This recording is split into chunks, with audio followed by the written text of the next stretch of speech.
Селям алейкум, хайрлах шамлар, витаю. В эфире телеканала АТР вы смотрите информационно-аналитическую программу «Бугунь». В студии для вас работаю я, Гульсум Халилова, и следующие 2 часа в этой студии с гостями мы обсудим основные новости и события на 98-й день героического сопротивления Украины, украинского народа и всего свободного цивилизованного мира российскому фашизму. Я напомню, что мы работаем в прямом эфире на ваши экраны. Режиссеры периодически выводят номера телефонов +3 80 67 63 46 130. Вы можете присоединяться к нам абсолютно бесплатно по Вайберу, а также можете звонить по скайпу atr.tv. Это наш адрес. Если вам есть что сказать, звоните. Задавайте ваши вопросы, нам важен ваш голос. Или можете отправлять ваши вопросы сообщениями как на Viber, так и на Skype. Мы в прямом эфире зачитаем ваш вопрос нашим гостям, на который они попытаются ответить. Также поддержать Первый крымско-татарский вы можете, просто подписавшись на наш YouTube-канал. Там мы вещаем как в онлайн-режиме, так и выкладываем самые интересные фрагменты из наших эфиров. Выкладываем практически все наши программы в записи. Если вдруг вы не успели посмотреть в прямом эфире, заходите на YouTube-канал, смотрите нас там и не забывайте обязательно ставить лайки под программами. Это поможет нам продвигать наш YouTube-канал, и что позволит все больше и больше зрителям увидеть наши программы и наши новости, которые непосредственно касаются временно оккупированного полуострова Крым. Ну что ж, этот блок я бы хотела начать со следующего информационного сообщения. Донецкая, Луганская, так называемые республики, а также Херсонская область могут одновременно войти в состав Российской Федерации. Такое заявление сегодня сделал глава Международного комитета Государственной Думы Российской Федерации, глава ЛДПР Леонид Слуцкий. Цитирую. «Референдум о вхождении ДНР, ЛНР и Херсонской области мог бы пройти одновременно. Это было бы логично». Он дополнил, что все это может произойти в июле. По его словам, у России хватит ресурсов на обеспечение включения новых субъектов в состав России. С нами сейчас на прямой связи Павло Лисянський, директор Інституту стратегічних досліджень та безпеки, засновник Східна-правозахисна група, політолог, правозахисник. Пане Павло, вітаю вас. Чи чуєте мене? Вітаю вас. Да, вітаю, чую. Пане Павло, вітаю вас. Чуєте? Вітаю, чую, так. Да, пане Павло, ну что ж, в Государственной Думе планируют присоединить так называемые ДНР и ЛНР, а также Херсонскую область к Российской Федерации уже в июле. Об этом сказал глава Комитета по внешней политике Государственной Думы Слуцкий. Что вы думаете по этому поводу? Ну, если даже предположить, что Российская Федерация принимает решение о присоединении этих так называемых республик, квазиобразований, что дальше? Смотрите, російською чи українською? Будь ласка, як вам зручно? Можна українською, звичайно? Ну, давайте, поскольку у вас крымско-татарский канал, и большинство людей все-таки Крым, и, да, возможно, на русском лучше поймут. Да, давайте на русском. Ну, во-первых, надо понимать, что такое Слуцкий, кто такой Слуцкий, да, и почему он это заявляет.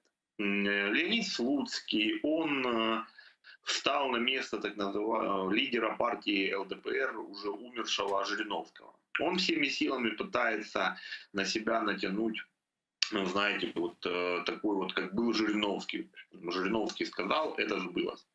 Там необходимо слушать первого заместителя главы этого комитета Джапарова с точки зрения достоверности информации, потому что Джапаров — это первый замглавы этого же комитета, откуда и Слуцкий, и он от партии «Единая Россия». На сегодняшний день, по моей информации, вот, они собираются это все сделать, но 11 сентября, во всеобщий день голосования в Российской Федерации, когда будут местные выборы. Это первый момент. Второй момент — это то, что до конца июля это не так много времени. Во-первых, они еще не имеют контроля, военного контроля над Луганской и Донецкой областью. Да, на Херсоне идет контрнаступление вооруженных сил Украины. И на сегодняшний день говорить о том, что будет в конце июля, это демонстрировать полную некомпетентность. Плюс следующий момент. В Кремле еще даже не принято решение, каким образом будет произведен конечный этап сепаратизма в Украине. Объясню. Есть сецессия и есть аннексия. Вот в Крыму была аннексия. Это когда вражеское государство силой забирает часть территории. А сецессия — это когда группа лиц на территории страны берет власть в регионе и заявляет об отделении и неприсоединении ни к кому. Это сецессия, когда эту территорию не принимает ни в одно государство. А на сегодняшний день в Кремле еще не решили, будут ли они присоединять или признавать в составе союзного государства, или давать, присоединять их как автономии с широкими полномочиями эти территории. В Кремле еще до сих пор решения нет.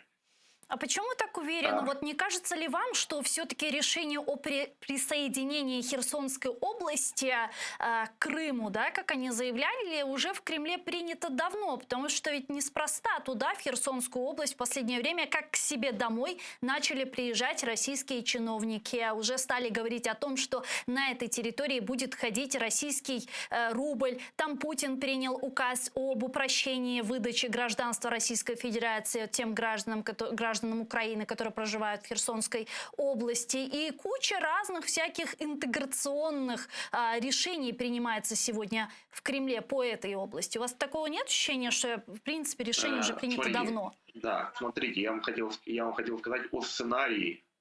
То есть присоединят ли они напрямую или создадут Херсонскую Народную Республику, а потом через это, я вам говорил именно про конечный результат, конечный то этап. есть каким образом они планируют это имплементировать? Конечно. Да, я поняла, окей. Конечно, потому что от этого именно и зависит скорость принятия решений. Ведь они на сегодняшний день могут аннексировать территории без принятия, без проведения всяких псевдореферендумов. Они внесли изменения в законодательство, где сказано, что если власть определенного региона чужой территории заявляет о присоединении к российскому государству, то Россия может это принять. То есть им референдум не надо проводить. То есть достаточно заявлений там, марионеточных их оккупационных администраций, и все. Да? Но, я же говорю, пока на сегодняшний день решения нет, потому что они думали проводить референдум в Херсонской области еще в начале апреля. Потом от этой идеи отказались, потому что огромный протестный потенциал. На сегодняшний день они готовят такой вот всеобщий референдум и собираются применить процедуру дистанционного электронного голосования, как было на оккупированных территориях Луганской и Донецкой областей в 2021 году. На выборах депутатов в Государственную Думу. А для чего, я вам объясню. Потому что если дистанционное электронное голосование, как они заявляют, то необходимость показывать огромные толпы людей отсутствует. Они не смогут этого сделать, потому что люди против настроены. Соответственно, они рассматривают вот такие вот сценарии. Но еще раз повторюсь, кроме Донецка, Луганска и Херсона, они ведь планируют в том числе аннексировать временно на территории Грузии. Да, и они тоже входят в этот вот план по референдуму. То есть они могут еще объявить о присоединении Южной Осетии и Абхазии к России? Да, конечно. Смотрите, уже было заявление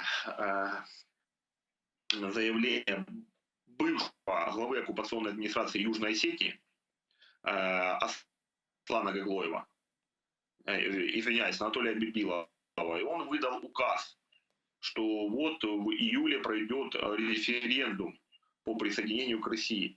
Новоизбранный глава оккупационной администрации Аслан Гаглоев, он буквально 3 дня тому назад отменил этот указ и сказал, что референдум будет проведен позже.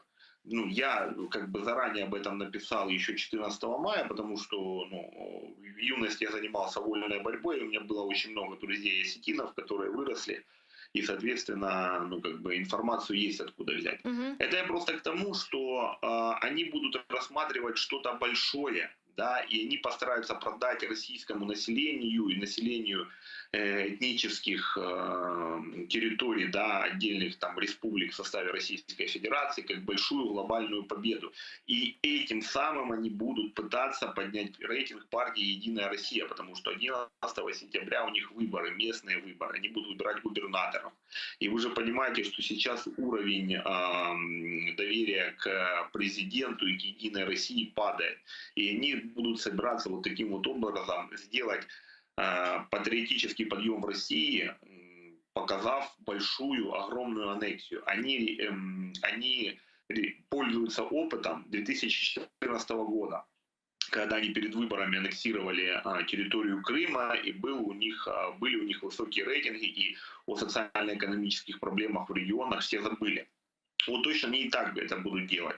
Только они будут это делать масштабно, потому что им не интересно там Донецк или Луганск, там и так все под их контролем, я имею в виду временно оккупированные территории до 24 февраля, да.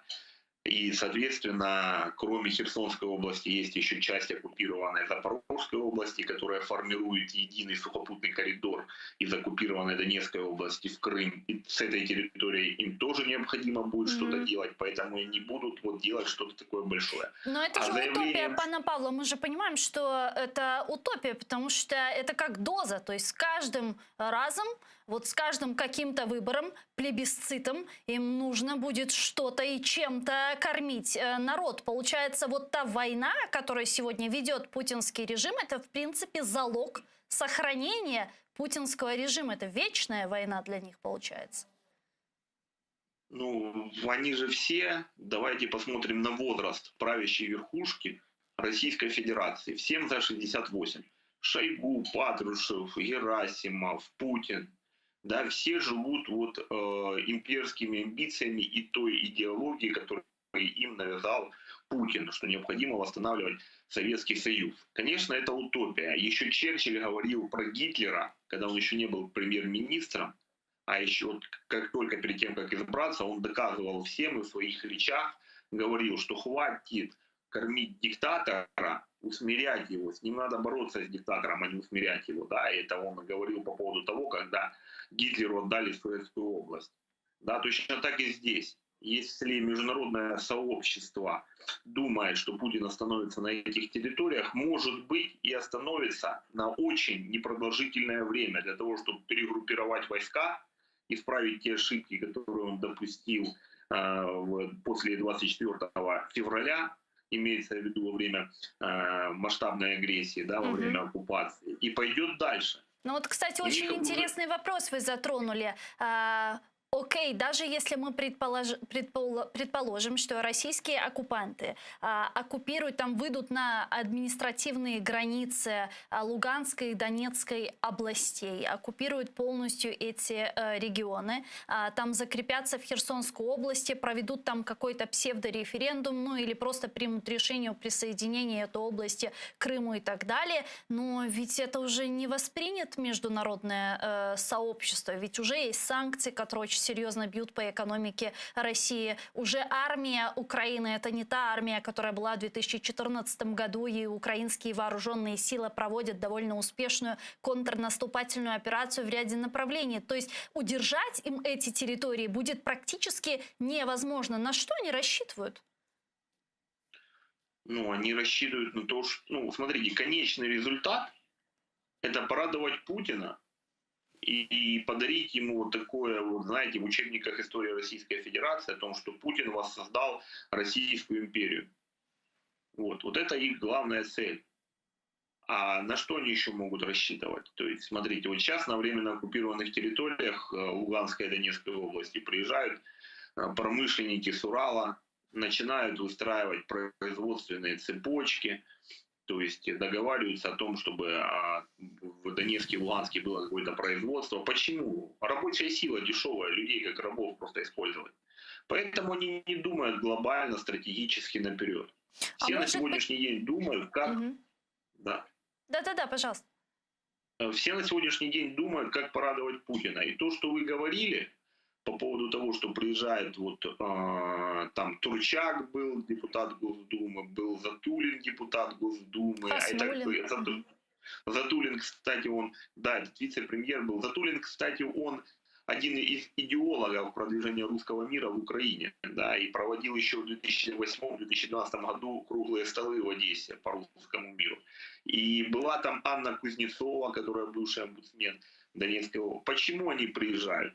Они пытаются показать Путину, какие они радикальные имперцы, для того, чтобы во время транзита власти обеспечить себе карьерный рост и безоблачное будущее. Понимаете?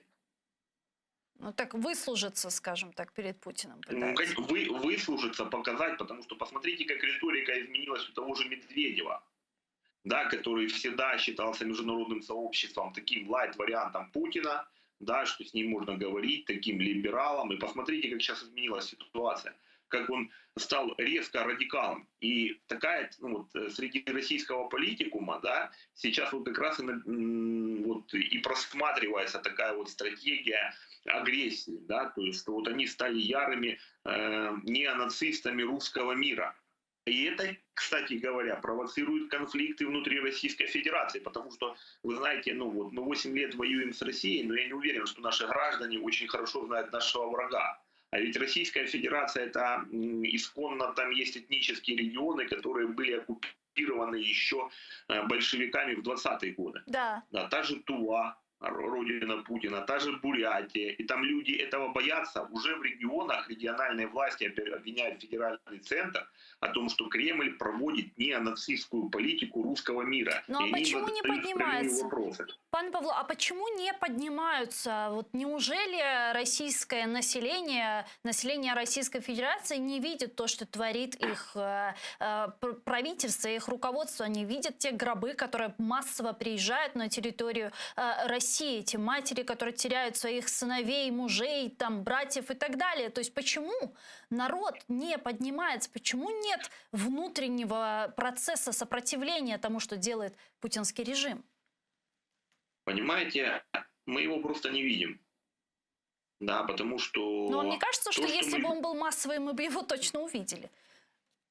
Ну, смотрите, во-первых, нет координации среди регионов. Вот, то есть, грубо говоря, Тува плохо общается с Бурятией, и так далее. А поодиночке они не могут ничего сделать. И поэтому, к примеру, вот как в Дагестане, да, они взяли позицию выжидания. Как только ослабнет федеральный центр, Россия начнет сыпаться. Угу. Но на сегодняшний день там же очень много социально-экономических протестов. И люди выходят, я каждый месяц провожу срез. Да, и уже на сегодняшний день там более миллиона рабочих мест, то есть россияне потеряли. Да, то есть это практически 1% населения остался без работы. Да, то есть пройдет еще какое-то время, когда они потеряют свой финансовый запас, который не такой большой. Да, и тогда начнется вновь повышение уровня протеста. Плюс начинается бунтарство среди молодежи, которые начинают выступать против политики Путина. Даже коммунисты в Сургуте и в Приморском крае открыто выступают против Единой России, но они выступают не потому, что любят Путина, они выступают потому, что видят трещину силы федерального центра и стараются взять власть в свои руки. Они даже в Приморском крае, коммунисты, обратились к Путину, чтобы он прекратил, скажу ихними словами, специальную военную операцию, потому что она вредит социально-экономическому развитию России. Вот так, понимаете? То есть это все есть, и это происходит в регионах. Просто информационное пространство настолько перенасыщено, а в Российской Федерации оно еще подходит под контролем. Ведь сколько же там свободных СМИ и журналистов выехало и сейчас не имеют доступа к информации. И это все влияет на информационный фон, понимаете? Но протесты там идут, согласен с вами, они не такие большие, как нам бы хотелось. Но эти протесты необходимо не только как ждать, их надо провоцировать. И мы должны в том числе показать регионам Российской Федерации, да, сделать импорт сепаратизма. Вот Российская Федерация нам делала экспорт сепаратизма, когда она паспорта в Крыму раздавала, в Луганске, в Донецке. А мы должны импорт сепаратизма сделать. Мы должны показать Сибири, видеометодичку записать и сказать: Сибирь, хватит кормить Москву. Якутия, почему якуты умирают в Украине за русский мир? Где вы и где русский мир? Понимаете? И вот такие простые вещи доносить до них через все возможные средства массовой информации. Пане И из Павло, Искры возгорится пламя.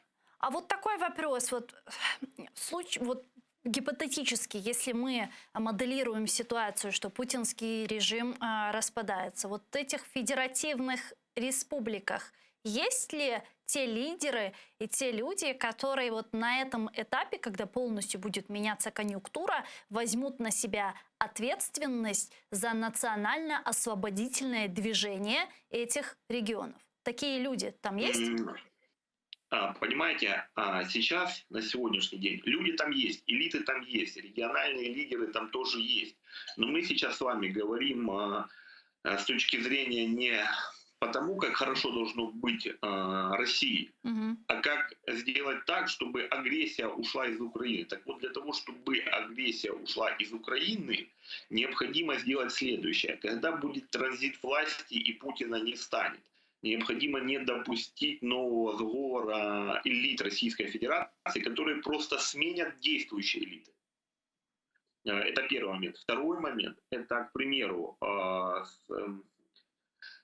из Российской Федерации необходимо сделать Российскую конфедерацию, которая принимает решение большинством голосов, и если один кто-то против, то это решение не принимается. Сделать систему противовесом. Но это можно сделать благодаря хорошей информационной политике, да, которую можно просто импортировать отсюда туда. Потому что если мы этот момент транзита власти пропустим, и элиты снова договорятся региональные с федеральным центром, просто будет сменяемость элит, мы это время, к сожалению, упустим. Мгм. И вот здесь у многих у многих представителей, скажем так, западного истеблишмента, у политиков на Западе появляется огромное количество опасений. И вот основное такое опасение, которое они артикулируют, это вот якобы в этот период турбулентности, когда не станет Путина, там война будет между элитами, не будет понятно, у кого в руках вот будет вот эта кнопка оружия судного дня. И поэтому, как говорят некоторые политики, нельзя допустить полного распада Российской Федерации, полного распада путинского режима и так далее. Вот что вы думаете по поводу этого тезиса? Вот почему он так в последнее время часто стал артикулироваться, и не станет ли так, что на каком-то этапе вот из-за этого опасения наши западные партнеры попытаются нас подтолкнуть к переговорам с Путиным? Ну, во-первых, смотрите, они боятся, западные партнеры, что часть России оккупирует Китай, Мгм. да, и Китай усилится и получит к своему людскому ресурсу еще и ресурсную базу, да, там нефть, газ и так далее. Это первый момент. Второй момент – это то, что они вот сейчас говорят, что мы не знаем, у кого кнопка будет. Так они и сейчас не знают, нажмет ли Путин на эту кнопку или нет. Ну, они по факту не знают. Вот. Поэтому здесь необходимо просто посоветовать западным партнерам о том, что необходимо работать над тем, чтобы изменить не Российскую Федерацию, а территориальное устройство Российской Федерации. С федерации на конфедерацию, чтобы не было центра влияния одного, который фактически на сегодняшний день Российская Федерация, это Москва находится, она находится в европейской части России, и фактически она выступает главным колонизатором всех основных земель. Поэтому здесь необходимо просто изменить территориальное устройство России. Вот. Сейчас необходимо вести переговоры с региональными элитами, к примеру, в Бурятии, к примеру, в Якутии, к примеру, граница Северного Казахстана, Оренбург. Там, кстати, тоже очень угрожающая ситуация, потому что казахи боятся. В 1991 году и позже были случаи создания народных республик на территории Северного Казахстана. Казахстан их успешно подавил. Но, тем не менее, осталась вероятность того, что Россия захочет еще и там что-то откусить. И там, как бы, понимаете, и там необходимо вести переговоры с региональными элитами. Если эти переговоры с региональными элитами будут нормальные, и Российская Федерация превратится в Российскую конфедерацию с Советом регионов, если один, знаете, вот как в НАТО, один не голосует, все, решение не принято. Россия больше никому никакой угрозы глобально не будет нести. Вот и все. Точно так же они могут отказаться и от ядерного оружия. Я понимаю, что, может быть, мои слова звучат утопически, но надо же ведь ставить себе такие цели Мгм. заоблачные, чтобы их достигать, понимаете? Потому что я сейчас очень сильно изучаю политологические процессы, и вот как раз процессы сепарации, сецессии и другие процессы. Я понимаю, что это возможно все сделать, просто нужен каждодневный труд для этого. А как это можно осуществлять на данном этапе? Это только информационно можно делать?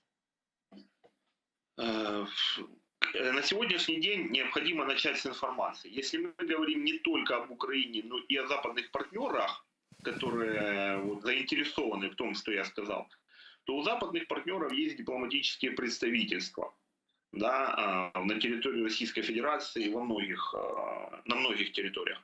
Это и Екатеринбург, и Дальний Восток, очень много. Они могут начать работу по этому поводу. Ведь ничего нет такого, когда дипломаты ведут переговоры с региональными властями. Это само собой разумеющееся. Вот. Потом следующий момент – это работа через диаспоры. В Российской Федерации очень много диаспор, в том числе и диаспор этнических украинцев. Есть, к примеру, серый клин. Это этнические украинцы в Сибири. Есть зеленый клин. Это этнические украинцы на Дальнем Востоке. Есть малиновый клин. Это этнические украинцы в Кубани. Точно так есть и представители других наций, которые дружественные Украины, тоже поддерживают Украину. Они живут сейчас на территории России. Можно это делать через них, через диаспоры, чтобы они доносили эту информацию. Мобилизировать все усилия и реализовывать пошагово эту стратегию. То есть, если мы не можем победить врага извне, то его надо побеждать изнутри. Дякую вам дуже, пане Павло Чухсагл, что нашли время и подключились к нам в эфир. Слава Украине! Спасибо вам. Героям слава. Павло Лисянський, директор Інституту стратегічних досліджень та безпеки, засновник Східна правозахисна політолог, правозахисник, був з нами на прямому зв'язку. А тем временем президент Соединенных Штатов Америки Джозеф Байден заявил, что Соединенные Штаты продолжат помогать Украине, предоставляя ракетные системы и боеприпасы, но не будут ни затягивать войну, ни оказывать давление на Киев, чтобы он пошел на уступки России. Об этом говорится в статье американского лидера в Нью-Йорк Таймс с заголовком, что Америка будет и чего не будет делать в Украине. Поскольку война идет 4-й месяц, а партнеры оказывают Украине беспрецедентную военную, гуманитарную, экономическую, политическую, финансовую поддержку, Байден объяснил, цитирую, «Цель Америки проста. Мы хотим видеть демократическую, независимую, суверенную и процветающую Украину со средствами для сдерживания и защиты от дальнейшей агрессии». Конец цитаты. Американский президент хочет, чтобы Украина могла сражаться на поле боя и занимать более сильную позицию за столом переговоров. А вот посол Соединенных Штатов Америки в Организации Объединенных Наций Линда Томас Гринфилд заявила, что администрация президента США с первого же дня ясно дала понять, что предоставит Украине оборонительное оружие только для борьбы с Россией. Цитирую. «Мы не предоставляем никакого оружия, которое позволило бы украинцам атаковать Россию с территории Украины. Президент Байден ясно дал понять, что мы не собираемся становиться стороной в войне, но мы будем поддерживать усилия Украины по защите собственного суверенитета и территориальной целостности Украины». Конец цитаты. Также Гринфилд недавно сообщала, что Соединенные Штаты Америки поддерживают мирный план Италии, который был представлен на прошлой неделе генсеку Организации Объединенных Наций Антонио Гутерришу. Я напомню, что это 4-этапный план мирного урегулирования войны в Украине. Первый пункт предусматривает прекращение огня, верификацию, демилитаризацию, начало переговорного процесу і восстановлення повністю територіальної цілісності України. З нами зараз на прямому зв'язку Олег Бай, надзвичайний повноважений посланник, посланник посольства України в Москві в 93-96 роках, перший заступник міністра інформації України в 97-99 роках, голова Державного комітету інформполітики України 99-2000 і генеральний консул України в Республіці Казахстан, міста Алмати, в 2000 та 2004 роках. Пане Олеже, вітаємо вас, селям алейкум, слава Україні! Добрий вечір, радий вас бачити. Взаємно. І Я слухав те, що ви говорили, і думаю, що для дуже багатьох сьогодні день зробила оця стаття президента Сполучених Штатів Да. Америки Байдена в Нью-Йорк Таймс. Вот как раз И про я эту думаю, статью что- я и хотела с вами поговорить. Что вы о ней думали? Я уверена, что вы уже прочитали ее. Ви знаєте, по-перше, з усіх відгуків, які я бачу зараз не зовсім про статтю, я побачив перший, який мені здався найбільш точним. Ця публікація знімає з кожного з нас рожеві окуляри. Перше. Друге, її треба читати і читати уважно. Бо автор пише: мета Америки – демократична, незалежна, суверенна, квітуча Україна, яка має засоби для стримування та захисту від подальшої агресії. Мені хотілося, щоб тут було сказано, яка має засоби для звільнення своїх територій, повернення незаконно окупованих і потуги для стримування надалі потенційних агресорів. І що ще, як на мій погляд, трохи неприємне. Хоча Байден посилається на те, що тут він однодумець з Зеленським, я боюся, що такі зусилля колективні і Сполучених Штатів, і Італії, згадуваної вами, і в Туреччині сьогодні читав матеріал про те, що Туреччина втомилася від війни і вже треба всім сідати за стіл переговорів. Я боюся, що під столом, маючи на увазі стіл переговорів, насправді не думали про стіл такої тихої, повільної капітуляції. Угу. Ну, можна назвати її якось інакше, скажімо, погодження з мирним планом противника або компроміс з деяких болючих питань. Я хочу сказати тільки одне. Мені колись сказала одна ізраїльтянка з приводу того, як вона ставиться до війни. Вона сказала, для того, щоб зрозуміти, що таке війна, треба послати туди свого сина. Тобто тоді ти будеш відчувати, що це таке, переживати за це. І це буде зовсім не щось стороннє, що дозволяє тобі ввечері сидіти в кав'ярні, день читати розумні речі, а потім говорити, ну, не зовсім так, як ми собі думали. І я собі хотів би ще одне в зв'язку з цією публікацією Байдена. Ви знаєте, є в багатьох країнах, в тому числі сучасні Сполучені Штати, не виключення, про те, що акценти, зроблені в написаному, потім потихеньку перерозставляються в зв'язку з реакцією. З реакцією, наприклад, двох політичних партій Сполучених Штатів. Реакцію тієї ж України і її політикуму, якщо вона буде і буде достатньо продуманою ця реакція.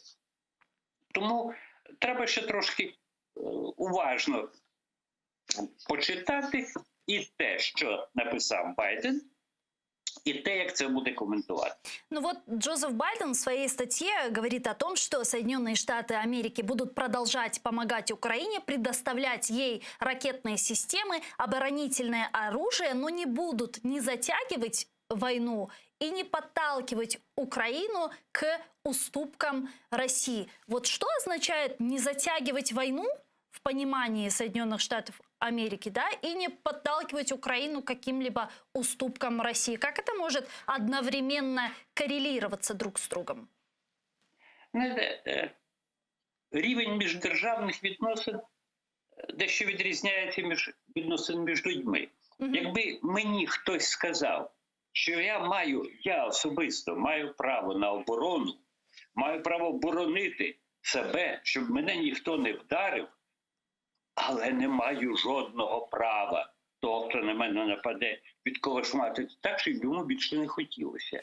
Я б це сприйняв як, певної міри образу. Тобто, бережи себе, але, знаєте, я виріс 50-ті роки на вулиці Комінтерна,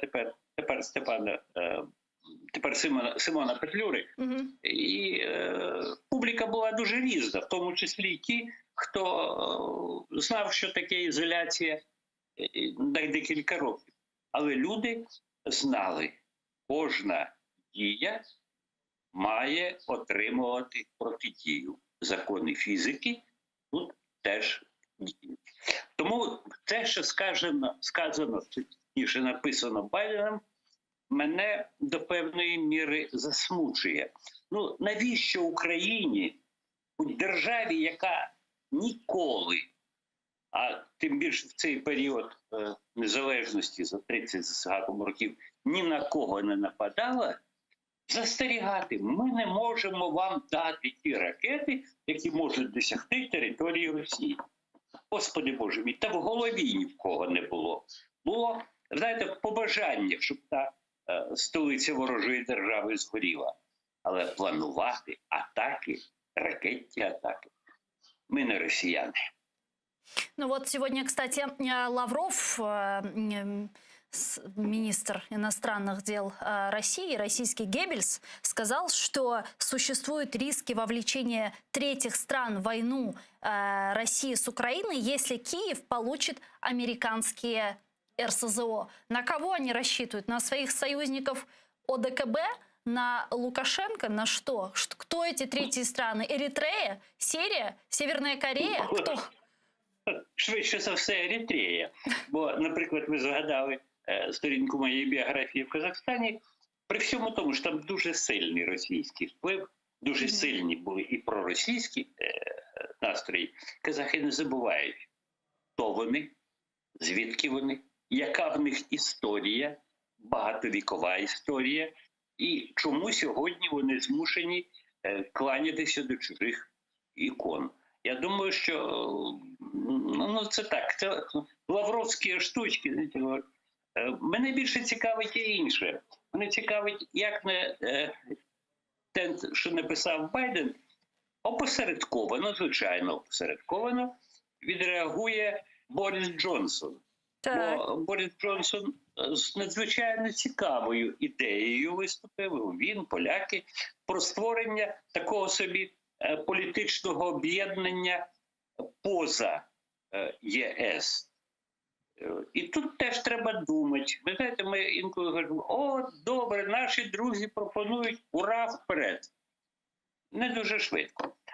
Тому що, по-перше, дійсно дуже цікава пропозиція. Цікава пропозиція, яка йде від того, хто вийшов Брексит з Європейського Союзу. Дуже цікава пропозиція про політичні утворення. Начебто ми не маємо Вишеградської четвірки, чи Тримор'я, чи ще чогось. Теж треба уважно думати. І оборонно-безпекову складову в цю політичну організацію, якщо вона буде створена, війдуть декілька держав-членів НАТО. Як вони поводитимуть себе в цій організації стосовно захисту, скажімо, не члена НАТО, але члена цієї новой организации. Но эта организация, по-вашему, должна нести исключительно политический характер, или это мог бы быть военный альянс, учитывая, что в НАТО нас пока брать не собираются? А ви знаєте, це запитання, я дуже вдячний вам, воно дуже точне, але його треба адресувати пану Борису Джонсону. Так. Тому що він мав би сказати, що він має на увазі. Я особисто можу сказати таке. Мене, якби я був якимось політиком в Україні, не влаштовувало б політичне об'єднання, яке не має безпекової складової. Причому безпекової складової не на рівні Будапештського меморандуму. То есть это должна быть не Филькина грамота, как когда-то подписанная в 94-м, а с четкими гарантиями безопасности. Скільки ж можна вже так... є таке в нас тут коло мене росте в садочку лохина. Ми ж не можемо бути лохами по определенню. Треба ж думати.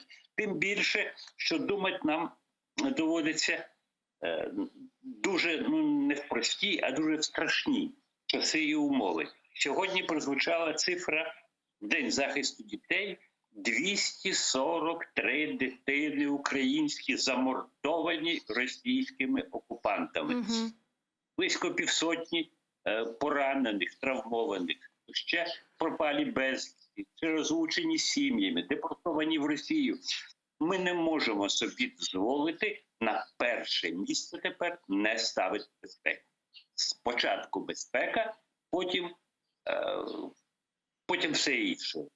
Дороги, університети, але спочатку безпека. Спочатку армія і безпека гарантована світовим співтовариством. Сейчас муссируется еще одна история, которая для нас потенциально является небезопасной. Это вот предложение снять санкции с России в обмен на разблокировку украинских портов для разблокировки портов для перевоза, если не ошибаюсь, украинского именно зерна. Вот Россия сделала такое предложение недавно, точнее, я бы это назвала шантажом. То есть они говорят о продовольственной безопасности с одной стороны, с другой стороны говорят, ну для этого вы должны снять с нас санкции. Как вы думаете, Соединенные Штаты Америки или европейцы могут осмелиться на подобный шаг? Знаєте, доля людей, які не доїдають в Еритреї, мене хвилює. Але не так сильно, як доля людей, які гинуть в моїй країні. Угу. І я хочу сказати, що такі забаганки ви зробіть так, тоді ми зробимо так. Ну, знаєте, це теж вже проходили. Але пан Лавров і вся ця лавровська команда, вони не одинокі. І я не випадково згадав сьогодні ще й наших турецьких друзів, в яких 2 дні проходила конференція достатньо високого рівня, на якій було заявлено, що Туреччина, тепер вона би йшла в ООН, щоб її називали Туркіє офіційно, так от Туркіє втомилася від війни. Втомилася від війни, бо це стримує потік туристів, насамперед російських, ті, хто багато платить і багато п'є, що це завдає шкоди і судноплавству, і ще багатьом ласощам. Тому ідея зменшення, якщо не повного скасування санкцій, не вкинута просто, так би мовити, на бетонну поверхню, нічого не проросте. Десь вона шукатиме тріщинки, щоб пустити вусик, корінець, щоб там укріпитися. Думаю, Турция это такая трещина, получается, для России? А? Турция это трещина для России, получается, чтобы как-то провернуть эту операцию? Знаєте, справа в тім, що вони шукають тріщину в політиці турецькій. Так би я сказав. Це делікатно. Навіщо? Потім не поїдеш відпочивати. До речі, там прекрасний. Ви ж пам'ятаєте, чому там прекрасні санаторії? Бо коли багачі ділили землю, то по старшинству, старшому сину, середньому сину, молодшому, а дівчатам, дочкам вже таке, ну що, ну пісок коло берега моря, ну пісок коло берега моря. І коли на тому піску коло берега моря розумні дівчатка побудували, ну, звичайно, це легенда, розумні дівчатка побудували готелі, які давали божевільний прибуток. І годували тих, хто має землю. Люди знають, що вони роблять. Туреччина, я прошу ще одну, я просто боюся забути. Туреччина, при всій моїй симпатії до неї Туреччина – це колишня імперія. А колишня імперія має в своїй свідомості, в своїй політиці деякі імперські рецидиви. Цього не можна забути. Вы затронули очень интересную тему, которую я бы хотела немного развить. Вот сейчас мы видим действительно, как Турецкая республика ведет такую челночную дипломатию. Они это называют «денге политикасы», то есть политика баланса, да, вот такая внешняя политика сейчас. Эрдоган там балансирует между поддержкой Украине и сохранением торгово-экономических отношений с Российской Федерацией. Учитывая весь исторический бэкграунд Турции и России, когда когда они там воевали, если я не ошибаюсь, лет 15 раз, да, если не ошибаюсь. Да. В стратегическом плане разве ослабление России не пошло бы на пользу Турции, которая тоже ни для кого не секрет, как вы сказали, в том числе выше, но имеет, скажем так, такие амбиции стать авангардом всего тюркского мира и объединить его вокруг себя? Знаєте, авангардом тюркського міра Туран Алєєв хотів очолити Нурсултана Бішеві Назарбаєв. Да. Але так склалося. А стосовно балансу, є хороше прислів'я, старе як світ, що мудрець завжди сідає посередині. Тому часто сідає просто на землю. Хтось на одному стільці, хтось на другому, а він хоп, і посередині. Тому цей баланс, ви знаєте, я не є фахівцем і не хочу зав'язувати дилетантські якісь роздуми, дилетантську точку зору, але мені здається, що не про баланс тут іде. Що стосується того, хто буде підтримувати, дивіться, сподівано тюркський світ підтримав Орбан. Теж цікава фігура. Несподівано тюркський світ підтримали ті держави Центральної Азії, які ми навіть з ввічливості не називаємо демократичними. А ще у тюркського світу є один сусіда, звідки йшов, як кажуть казахи, жебек-жали, шовковий шлях. Треба ж пам'ятати і про тих сусідів теж. І про те, яку позицію, якого балансу і з ким займуть вони. Ви маєте в виду Китай, правильно я розумію? Так. Тому що Китай, це колись Китай радісно співав «Сталін і Мао слухають нас». Тепер би він не співав про те, що Сі Цзіньпін і Путін слухають нас. Їм достатньо Сі Цзіньпіна. Вони мають свого авторитета, свого лідера, свого керівника, свою політичну систему, свою армію и своего соседа.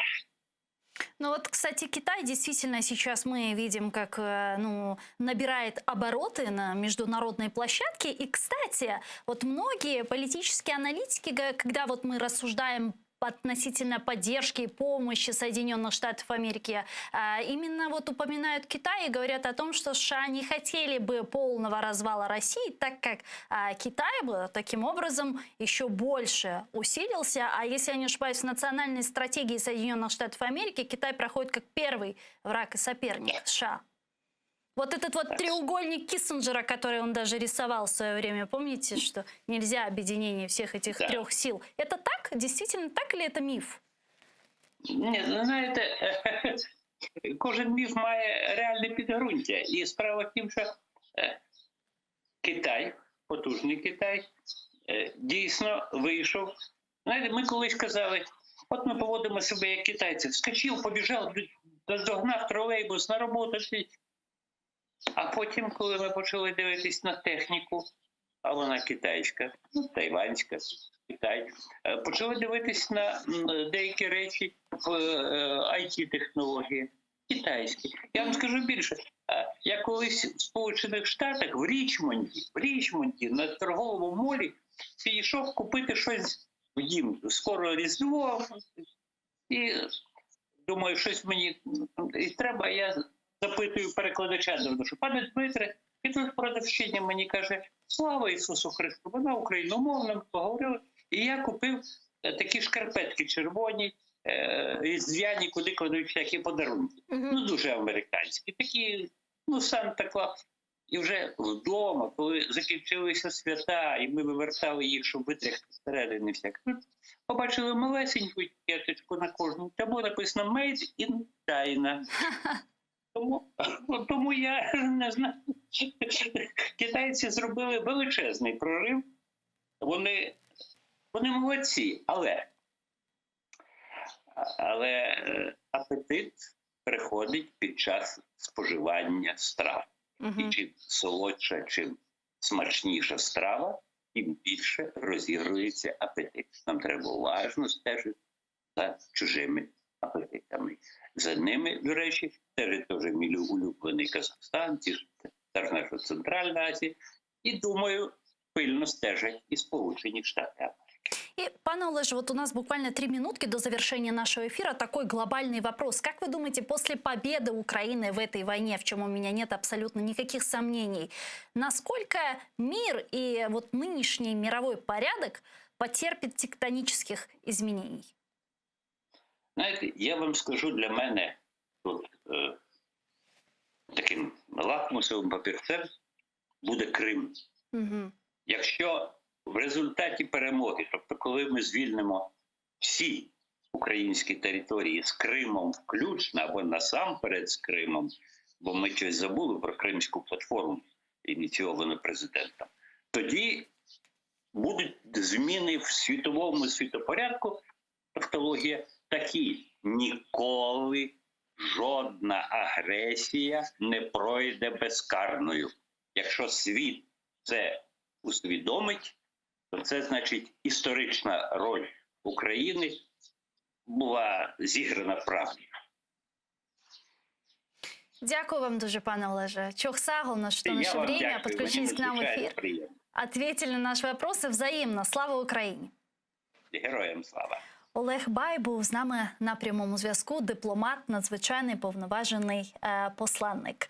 А я с вами не прощаюсь, мы сейчас переходим на информационную программу «Заман». Наши журналисты расскажут вам о самых последних и актуальных новостях на украинском языке, а после мы вернемся в эту студию и традиционно продолжим наш эфир. К нашему эфиру присоединится председатель Меджлиса крымско-татарского народа Рифат Чубаров, а также член Меджлиса и глава Крымско-татарского ресурсного центра Эскендер Бариев. Сегодня мы будем говорить на родном крымско-татарском языке. О себептен сайгылар кадашлар АТР телеканалының экранлары башындан айрылмаңыз. Яйынларымыз муаккак девам этежек. Малюм алганы кебе Русияның Украинага женг саваш илан эткенінден бүгін артық 98-нчы күн тола ве бүгін yüz берген сонки адиселер этрafında ve hususan Kırım'ны алакадар etken суалер этрafında yayınımızga teşrif buyuracak ve bağlanacak misafirlerimizle bu sohbetlerimizge devam edecekmiz ki kaydetmelike 98. kunde şimdilik Ukrayna'nın şarkı ve cenubi bölgelerinde, Anaktan'ın cenubi bölgelerinde şiddetli çatışmalar genel olarak o taraflarda devam ediyor. Rus işgalcileri şimdilik Donbas bölgesini tamamen işgal etmek için faaliyetlerde bulunalar ama bularını artık özlerine planlara kurganı ki bu 3-4 gün içerisinde yapma imkanları yoktur, yapamayacak. Zira Ukrayna Silahlı Kuvvetleri şiddetli bir şekilde kontrtaarruz gerçekleştiriyor ve Rus işgalcilerini Ukrayna topraklarından kovmaya devam ediyorlar. Daha böyle şiddetli bir kontrtaarruz gerçekleştirmek için Ukrayna'nın yeterlice silaha ihtiyacı var. O sebepten Ukrayna Cumhurbaşkanı Vladimir Zelenskiy degenine göre 110 binlerce kurban vermemek için Ukrayna şimdilik böyle bekleme pozisyonunda bulunmakta ve böyle büyük çarplı kütlevi bir kontrtaarruzga sadece Ukrayna'ya yeterlice silahlar verilgeninden sonra geçebilecek. Ukrayna harbi analistlerinin bildirgenine göre bu artık yazda olabilecek. İşte bu ve diğer meselelerini laf edecekmiz. Atırılıyoruz 10 dakikadan görüşkence.